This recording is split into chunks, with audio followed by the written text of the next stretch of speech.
Once you've made the decision to market the property, whether it's either private or on the open market, the material you use to represent your property is absolutely key.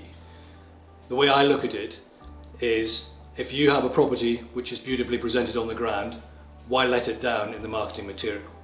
So it's therefore very important that you spend the time and the money on getting the marketing material right, so that you can then distribute it in the right way and show people why you think your farm is the one that they should buy. So the things you need in order to achieve that are the obvious photography. Most of the agents now use good professional photographers, and drone photography is becoming very much part of it, and every farm now has an aerial image. And you can even go down the video route. That requires a bit more time and preparation and a little bit more money, but in some cases it can be really effective. So think hard about what is being advised and how to present your farm. Once you've got that, you can then quietly offer it to the private market, or you can go to the next stage, which is to present it to the open market.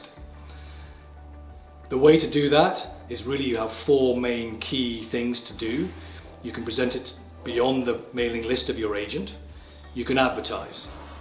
You can put it on the internet, and that is where most of marketing is done now. There are not only websites relating to the agents who are selling, and we have our own specifically for farms, but you also look on the Farmers Weekly website or the other farming press websites, and look for specialist places to advertise. Marketing is becoming much more sophisticated, and it's not just about the printed press, but we must use digital marketing as well. So using those websites, using the specialist sites to be able to get your property out there, because buyers are certainly looking there, and you want to make sure that your farm is presented to all those who are looking in whatever media. We also like to focus on finding a story about your farm, and presenting a business and a farm business in a way that attracts editorial comment in the main leading press is a really important way of getting your farm and the availability of your farm to the open market. Where to promote your farm is another point for discussion.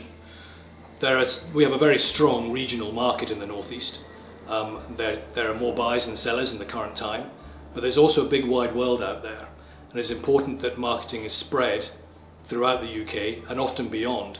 Overseas purchases for farms are not as rife as they used to be, but nevertheless they create competition in the marketplace, and all helps together with any national interest, local interest, regional interest, to generate the competition that you need to make sure that the best price is achieved. And the agent you choose needs to be able to attract that sort of attention for your farm. The issue of timing comes up time and time again in the sale process, whether we should be selling now or waiting for next spring. There's never a right answer to that, but all well-presented farms will find a buyer at any time of the year.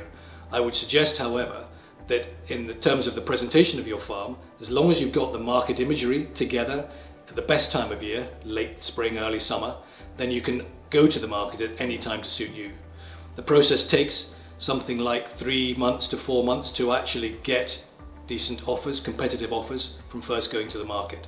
So if you go in September, you're looking at a pre-Christmas consideration for the offer. If you go in May, June, then you're looking at after harvest to complete the sale and for the new buyer to take possession.